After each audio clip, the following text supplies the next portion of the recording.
బంధువులారా, ఈరోజు గణతంత్ర దినోత్సవం. ఏమిటి మన దేశాన్ని గురించి స్మరించుకునేది?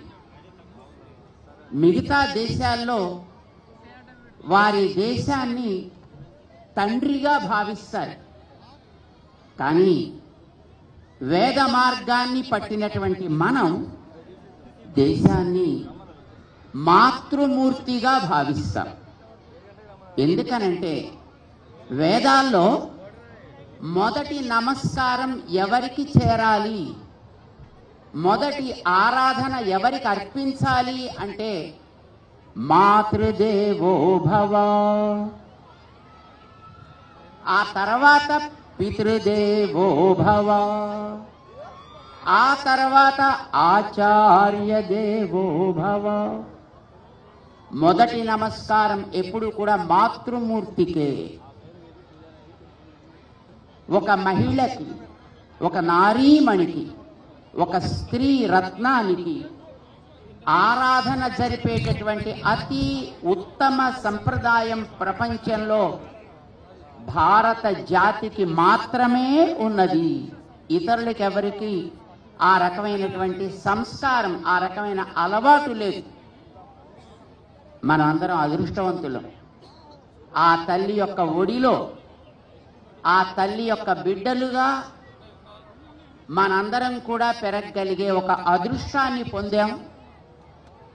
దానికి మనమందరం కూడా ఈవేళ ఈ గణతంత్ర దినోత్సవం నాడు గర్వించాలి. ఈవేళకి మాత్రమే అది పరిమితం కాకుండా ప్రతిదినము మనలో కొత్త తేజాన్ని నింపగలిగే స్థితి మనకది రప్పించాలి. అది మేము భగవంతుడిని ప్రార్థన చేస్తున్నాం.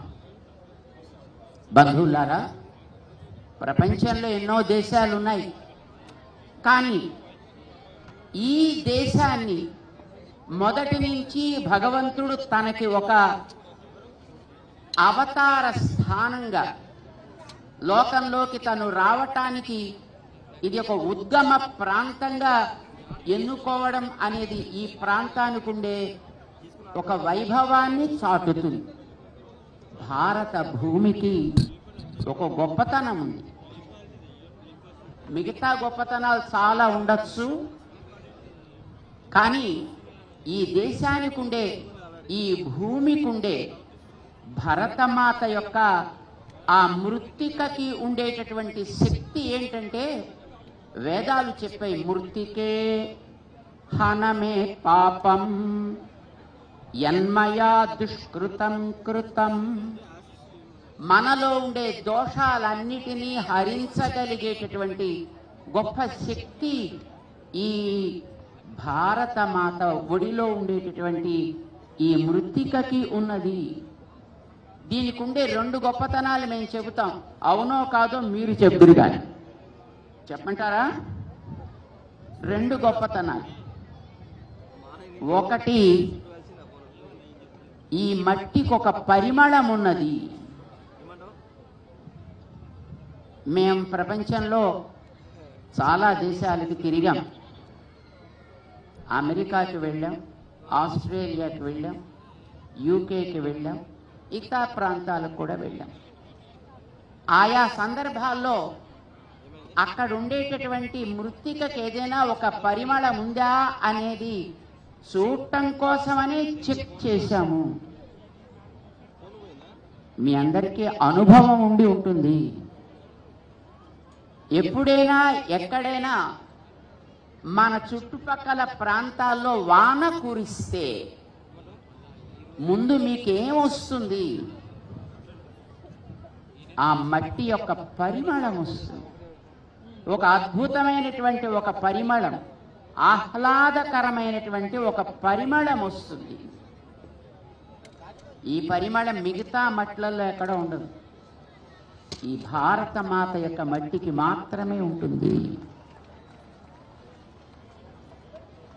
ఇది మేము చెక్ చేశాకనే మీకు చెప్తున్నాం. మీరు ప్రయాణాలు చేస్తూ ఉంటారు అప్పుడప్పుడు. ఈసారి వెళ్ళినప్పుడు మీరు కూడా చెక్ చేయండి. రెండవది, ఈ మట్టిలో ఒక అందమైనటువంటి రుచి ఉన్నది. ఈ మట్టిని మనం నోట్లో పెట్టుకుంటే దానికి ఉండే ఒక రుచి వేరు. మేరే దేశ్ కే ధర్తీ అని పాడాడు ఒక మహానుభావుడు. ఈ మట్టికి ఉండేటటువంటి రుచి ప్రపంచంలో ఇతర ప్రాంతాల్లో ఏ మట్టికి ఉండదు. ఈసారి వెళ్ళినప్పుడు ఎప్పుడైనా చెక్ చేసి చూడండి. మట్టి యొక్క గొప్పతనం ఇది. ఈ మట్టిలో పుట్టిన ప్రతి వస్తువుకి ఆ పరిమళము అంటే సౌగంధ్యము, దీనికి ఉండేటటువంటి రుచి అలవడతాయి. మాకు చాలా గర్వంగా అనిపిస్తూ ఉంటుంది. ఈ మట్టిలో పుట్టింది కనుక ఈ శరీరం, దీనికి కూడా ఇవి రెండు ఉంటాయి. మనందరిలోనూ ఈ దేశంలో పుట్టిన ప్రతి వ్యక్తికి కూడా మంచి ప్రేమ ఉంటుంది, ప్రేమ అనే రుచి ఉంటుంది, మంచి పనులు చేయాలనే పరిమళం ఉంటుంది.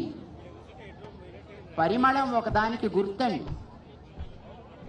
ఏంటంటే ఇక్కడ బయలుదేరిన పరిమళం అంతటా వ్యాపించి ఎవరి నాసికా పుటాన్ని సోకుతుందో వారు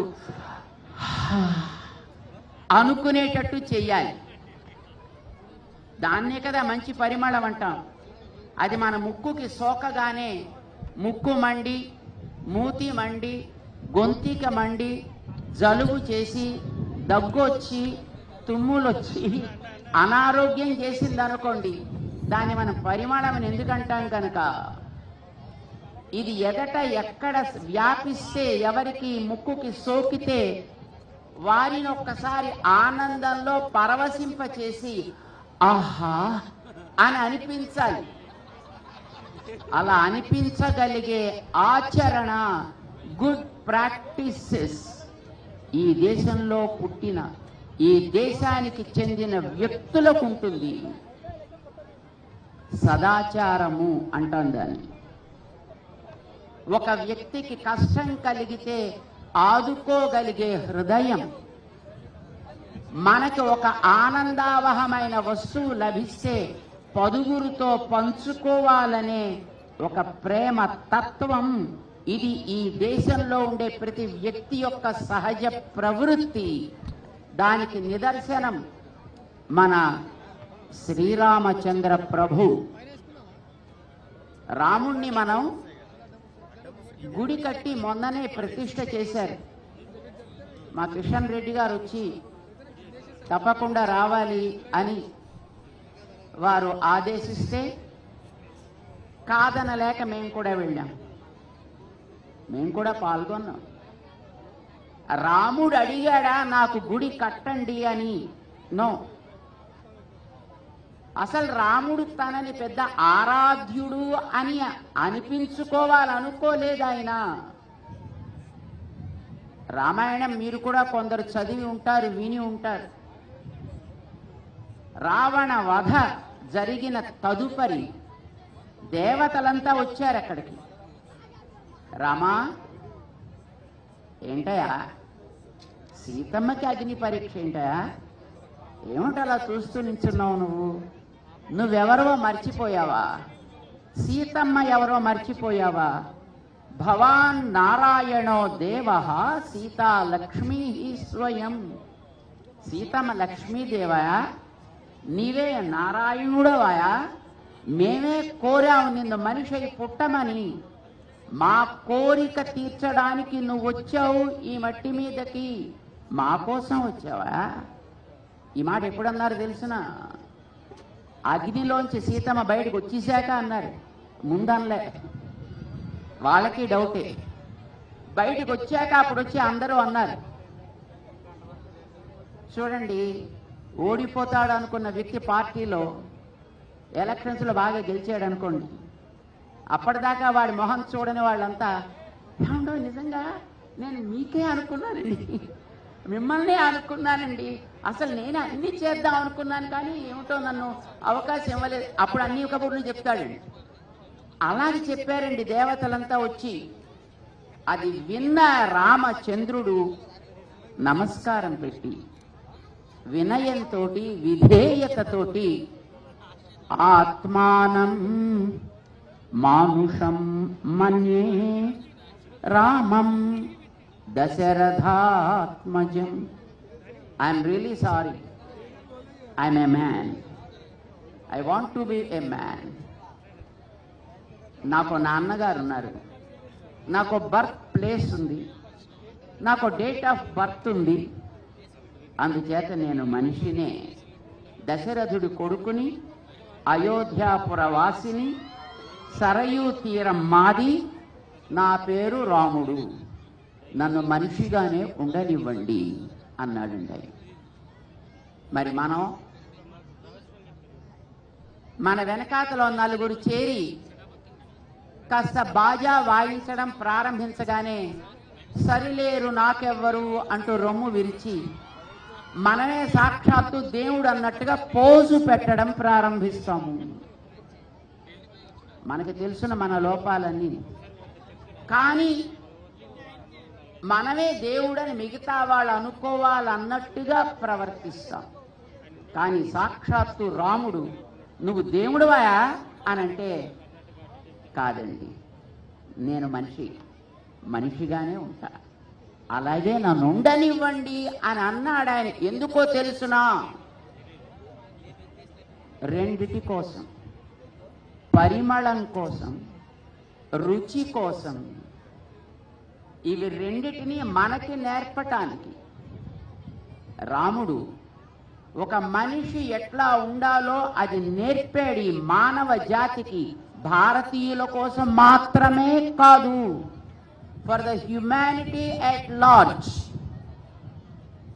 ప్రపంచంలో ఎక్కడైనా ఎవడైనా ఎప్పుడైనా మనిషిగా బ్రతకాలి అని అనుకుంటే, తనలో మానవత్వం ఉన్నది అని నిరూపించుకోవాలని అనుకుంటే, here is a model, that is Srirama.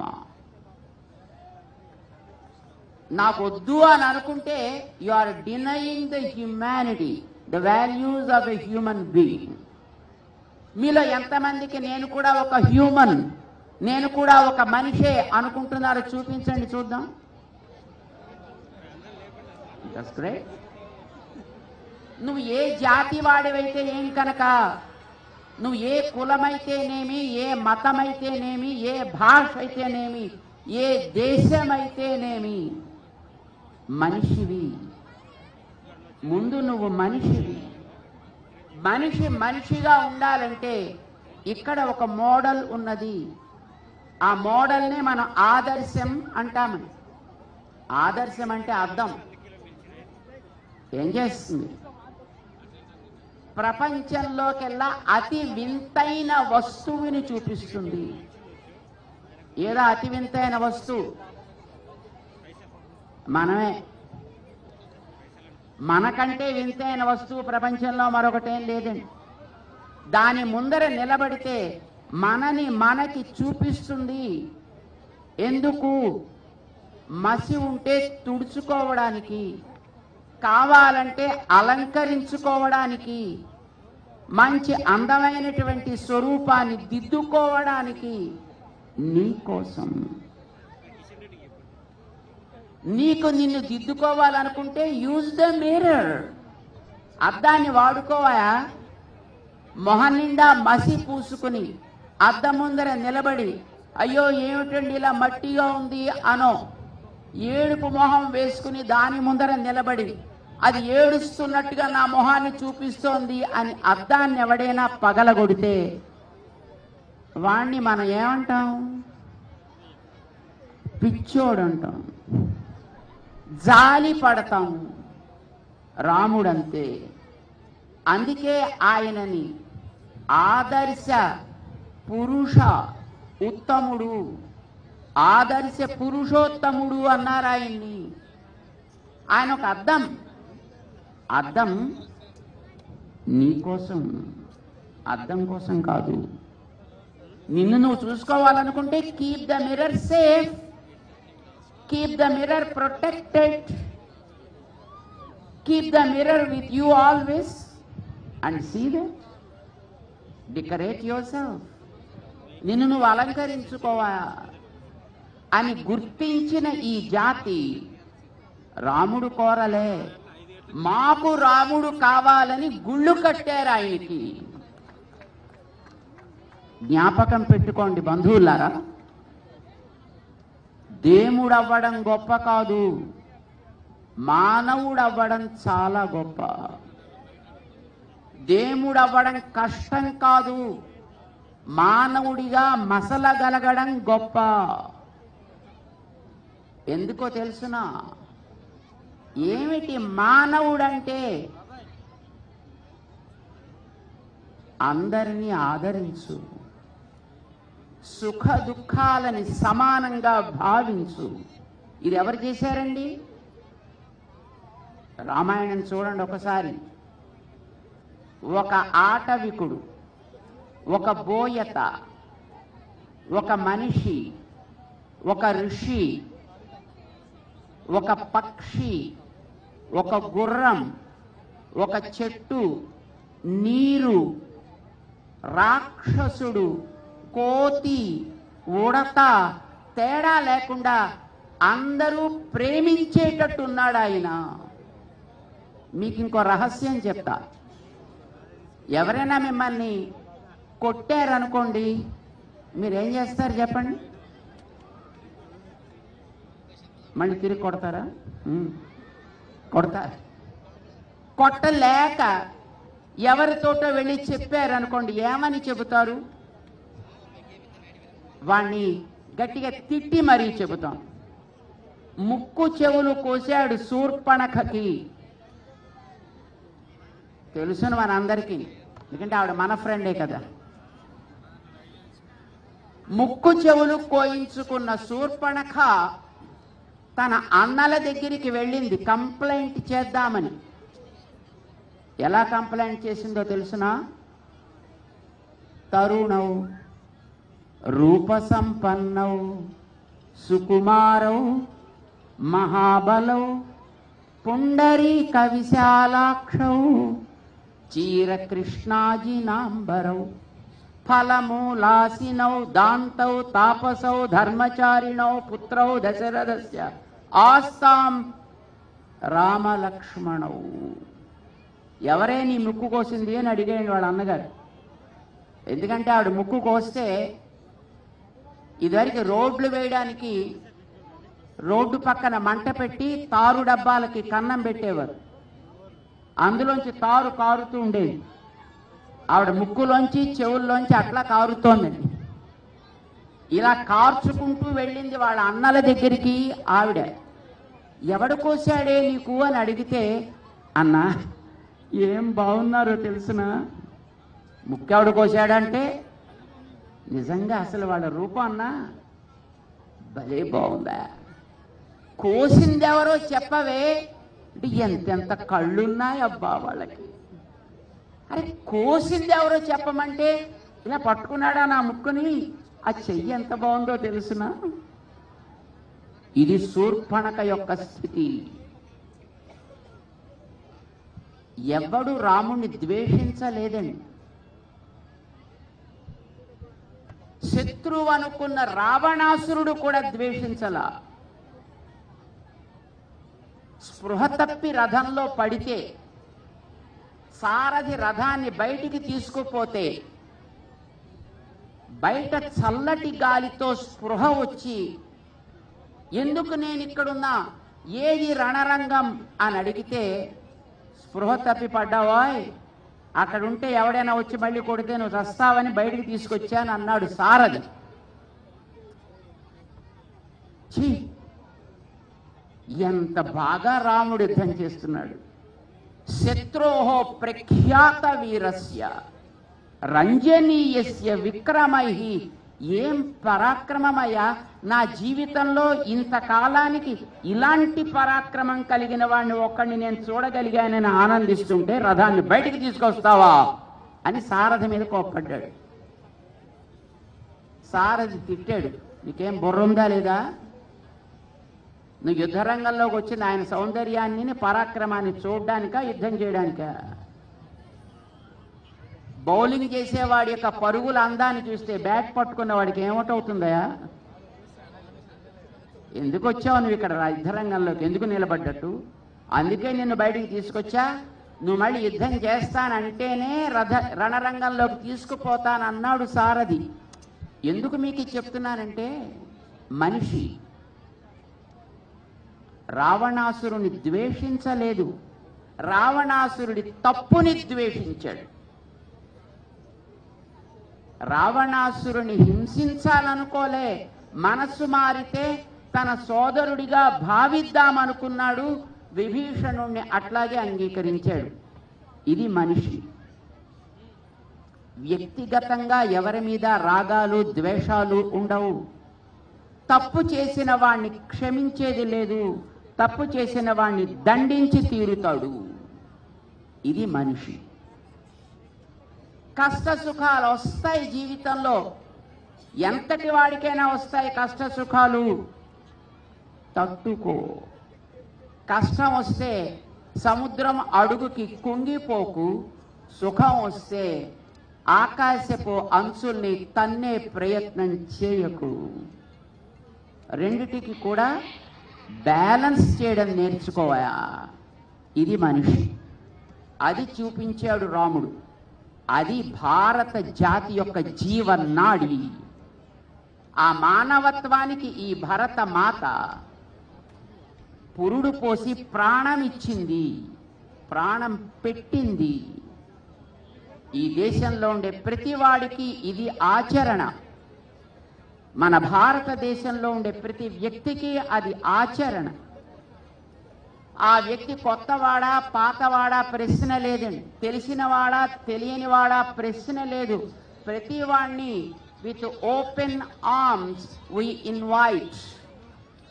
భారతదేశం అట్లానే ఎప్పుడు చేతులు చాచి ఈ దేశానికి వచ్చిన ప్రతి వ్యక్తిని ఆదరించింది, స్వాగతించింది, ఆరాధించింది. It's okay. ఆరాధన అందుకున్న వాళ్ళు, ఆదరానికి నోచుకున్న వాళ్ళు బ్యాక్ స్టాబింగ్ చేశారు ఈ దేశాన్ని. That is okay. చాలా మంది అట్లాగా ఈ జాతిని వంచిన వాళ్ళు ఉన్నారు, ఈ జాతిని ఆక్రమించిన వాళ్ళు ఉన్నారు. అదృష్టం కొద్దీ ఆ తల్లి మళ్ళీ స్వాతంత్ర్యాన్ని పొందింది. తన స్వయం సమృద్ధిని చాటుకోవడానికి మళ్ళీ ఈ గణతంత్ర దినాన్ని ఎన్నుకుంది. అయితే దురదృష్టం ఏంటంటే, ఈ దేశాన్ని ఇంతవరకు పాలించినటువంటి ఇతరులు ఈ దేశానికి ఈ జాతికి పట్టిన కళంకాన్ని తొలగించలేకపోయారు. రాజ్యాంగం ఒకటి స్వతంత్రంగా ఏర్పడ్డది, కానీ దురదృష్టం ఏంటంటే అలాంటి రాజ్యాంగంలోనే కొన్ని ఇంట్రూషన్స్ చోటు చేసుకున్నాయి. వాటిని మళ్ళీ గుర్తించి తొలగించేటటువంటి ఒక చిత్తశుద్ధి సంకల్పము కలిగినటువంటి మన కేంద్ర ప్రభుత్వం మళ్ళీ ఆ వజ్ర సంకల్పంతో అడుగుపెట్టే కాలం ఈ కాలం. దానికి ప్రతీకగానే రాముడి లాంటి ఆచరణ, రాముడి లాంటి ప్రేమ, ఆ ప్రేమ రుచి ఈ మట్టికుండే రుచి. అది ఆ ఆచరణ శత్రువైనా బాగుపడాలనుకుంటే స్వీకరిస్తా. ఇది మేం చెప్పే మాట కాదు. ఇది విభీషణుడు వచ్చినప్పుడు సముద్రపు ఒడ్డున నేను రాముణ్ణి ఆశ్రయిస్తా అని అడిగితే వద్దన్నాడు సుగ్రీవుడు. అక్కడే కొట్టేద్దాం, శత్రువు దగ్గర నుంచి వచ్చిన వాడు ఏం చేస్తాడో మనకేం తెలుసును, మనతో పాటు చేరి మననే వెన్నుపోటు పొడిస్తే అంచేత వాడిని రానివ్వద్దయా, మనం నమ్మలేం, కొట్టేద్దాం అక్కడే అన్నాడు ఆయన. అలాంటి సుగ్రీవుణ్ణే పంపించి, హే సుగ్రీవా, ఆనయేనం హరిశ్రేష్ఠ దత్తం అస్య అభయం మయా విభీషణో వా సుగ్రీవ యదివా రావణ స్వయం. నేను అతనికి అభయం ఇస్తున్నా, తీసుకుని రా. ఒకవేళ అక్కడి దాకా వెళ్ళాక సారీ సార్ మన విభీషణుడు అని అనుకున్నాం, కానీ కాదు రావణాసురుడే వచ్చాడండి అని మళ్ళీ వెనక్కి తిరిగి వచ్చేవు. Don't come like that. ఒకవేళ రావణాసురుడే వస్తే మనకేం అబ్జెక్షన్ అయ్యా, తీసుకునిరా. మన తమ్ముళ్లలో మరొక తమ్ముడుగా నేను భావిస్తా, అతనికి నేను అభయం ఇస్తా. ఏం భయం అక్కర్లేదు, సందేహం అక్కర్లేదు, పోయి తీసుకునిరా. This is the man, this is భారత ఆత్మ. మన భారతాన్ని తల్లిగా ఎందుకు భావిస్తామంటే ఇందుకే. ఈ లక్షణాన్ని ఈ జాతిలో ఉండే ప్రతి వ్యక్తికి ఇచ్చింది ఈ భారత మాత. ఆ ప్రేమనిచ్చింది, ఆ సంస్కారాన్ని ఇచ్చింది, ఆ సదాచారాన్ని ఇచ్చింది. దానికి ఉదాహరణగా రాముణ్ణి నిలబెట్టింది. నీకేదో ఒక మోడల్ అంటూ ఉండకపోతే నువ్వు ప్రాక్టీస్ చేయలేవు కదా. ఎందుకంటే మనం అందరం అనుకరణ జీవులం. ఎవడో ఒకటి చేస్తే we can imitate that, we can follow that, we can practice it. So you need a model. That model is Rama. అందుకు రాముడు. సో రాముడు దేవుడు అంటే అనండి, కానీ మేమంటాం రాముడు మంచి మానవుడు. దేవుళ్ళైతే ఎప్పుడు భయపడుతూనే బతకాలని. రావణాసుడు కొడతాడో, హిరణ్యకశిపుడు కొడతాడో, హిరణ్యాక్షుడు కొడతాడో, కంసుడు కొడతాడో, ఇంద్రజిత్తు కొడతాడో. కానీ మనిషి దేనికి భయపడేవాడు కాడు. మనిషి మనిషిగా ఉంటే దేవతలు కూడా నీ వెంట తిరుగుతారు, నువ్వు దేవతల వెంట పడక్కర్లేదా.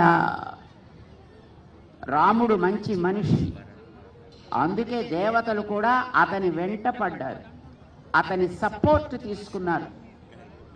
అందుకే మనం అలాంటి ఉత్తమ పురుషోత్తముడికి ఒక మంచి మందిరాన్ని ఏర్పాటు చేసి మనందరికీ అది ఒక ప్రేరణా స్థలిగా ఉండాలి, అది ఒక శక్తి స్థలము కావాలి.